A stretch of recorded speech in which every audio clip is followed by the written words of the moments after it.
नमस्कार बच्चों, आज हम पार्ट 8 में आगे का भाग देखने वाले हैं। तो हम नेक्स्ट देखेंगे पेनिसिलिन। पेनिसिलिन क्या होता है? पेनिसिलियम नामक कवक से प्राप्त होने वाला प्रतिजैविक का समूह है।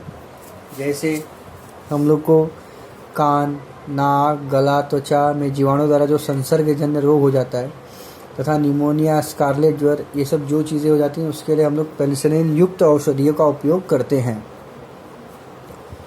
तो देखिए यहाँ पर दिया गया है स्टेफिलोकोकस कोकाई, क्लस्ट्रीडियम, स्ट्रेप्टोकोकाई प्रजातियों के जीवाणुओं से होने वाले संसर्गों को काबू में लाए जाने के लिए उनका उपयोग किया जाता है। तो ये यहाँ पर दिया गया है। उसकी खोज डॉक्टर अलेक्जेंडर फ्लेमिंग ने की थी और इसमें दिया है, देखो, सावधान, प्रतिजैविक हमेशा डॉक्टरों की सलाह से ले, अपने मन से ही कोई चीज़ न अप्लाई कर दें। औषधियों की दुकान से डॉक्टरों की चिट्ठी के बिना कोई प्रतिजैविक न मांगे। गला दुखना, खांसी, सर्दी, इन्फ्लुएंजा होने पर अपने आप प्रतिजैविक न लें। मात्रा पूर्ण होने के पहले तबीयत ठीक लगी तो भी प्रतिजैविकों की निर्धारित मात्रा पूर्ण कीजिए। आपके लिए उपयोगी सिद्ध हुए प्रतिजैविक दूसरे को न बताएं। जैसे डॉक्टर आपको दवा दे रहा है तो वो दवा ठीक है, आप कुछ समय पहले ही ठीक हो गए हो तो वो दवा बंद नहीं करनी चाहिए, उसका कोर्स आपको जो है पूरा करना चाहिए। आगे देखते हैं हम लोग। अब उपद्रवी सूक्ष्मजीव, उपद्रवी मतलब जो हमारे लिए हानिकारक हैं, ऐसे सूक्ष्मजीव देखेंगे। कवक, फंगी। तो देखते हैं जैसे वर्षा ऋतु में हम देखते हैं चमड़े के जूते या चमड़े की चीज़ें या और अन्य चीज़ें क्या होती है, इसमें सफ़ेद सफ़ेद दाग जैसे दिखाई देते हैं, तो उसे ही कवक कहते हैं। वो कवकों द्वारा ही होता है। या क्या करते हैं, या जो भी पदार्थ होता है उसको कमज़ोर करने का काम करते हैं। अब देखेंगे आगे हम लोग।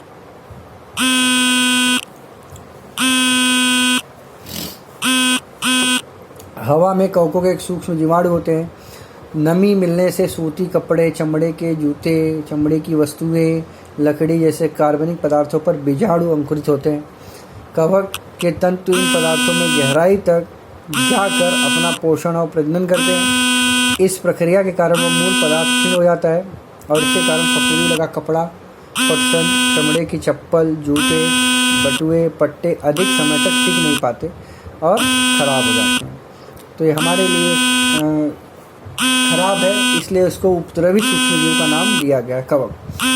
आदि में जैसे हम लोग अचार देखते हैं, गाँव से बना के लाते हैं, उसमें सफ़ेद सफ़ेद पड़ जाता है तो कवक ही है। अचार, मुरब्बा, जैम, सॉस आदि में पदार्थों में भी कवकों की विभिन्न प्रजातियों की वृद्धि होती है। अब आगे देखेंगे क्लस्ट्रीडियम। बड़े कार्यक्रमों के भोजन समारोह में कुछ व्यक्तियों को अन्न विषाक्तता होती है। यह अन्न विषाक्तता अचानक कैसे होती है उसके बारे में देखेंगे। पकाया हुआ भोजन खराब होने के कारण ये जीवाणु कौन उत्तरदायी होता है? क्लस्ट्रीडियम। और इस जीवाणु की लगभग 100 प्रजाति होती है। कुछ मिट्टी में स्वतंत्र रूप से जीवन क्रमण करती है तो कुछ प्रजातियां मानव तथा अन्य प्राणियों के आहार नाल में पाई जाती है।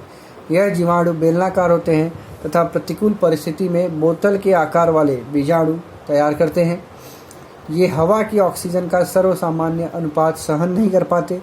यह इनकी विशेषता है। इस कारण इनकी वृद्धि अनाक्षी परिस्थिति में होती है। अनाक्षी मतलब जहाँ पर ऑक्सीजन न हो, ऐसी स्थिति में उनकी वृद्धि अच्छे से होती है। तो यहाँ पे विभिन्न प्रकार दिए गए हैं।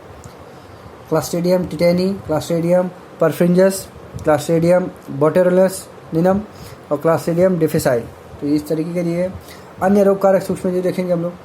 कई अन्य प्रजातियों के जीवाणु, विषाणु आदि जीवी तथा कवक ये सूक्ष्मजीव भी कई मानवीय रोगों के कारक हैं। जीवाणुओं में भी आकार में महीन होने वाले व केवल सजीव कोशिकाओं की वृद्धि और प्रजनन करने वाले विषाणुओं के बारे में आप जानते हैं।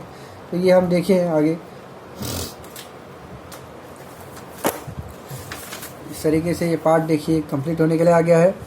रोग प्रसार तथा रोग प्रतिबंध। एड्स विषाणु के द्वारा प्रसारित होता है। पीलिया विषाणु, इन्फ्लुएंजा विषाणु, खसरा चेचक विषाणु सब विषाणु है। जीवाणु के कारण क्या होता है? निमोनिया, कुष्ठ रोग, हैजा, मलेरिया, दाद।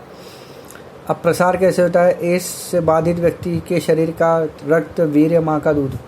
इंजेक्शन, प्रतिबंध इंजेक्शन, सुइयाँ बार बार बदलें, जो उपयोग में लाई गई उसको फिर से उपयोग में लाए। पीलिया दूषित पानी और अन्न से होता है। इसलिए उबाल कर छना हुआ पानी पीना चाहिए।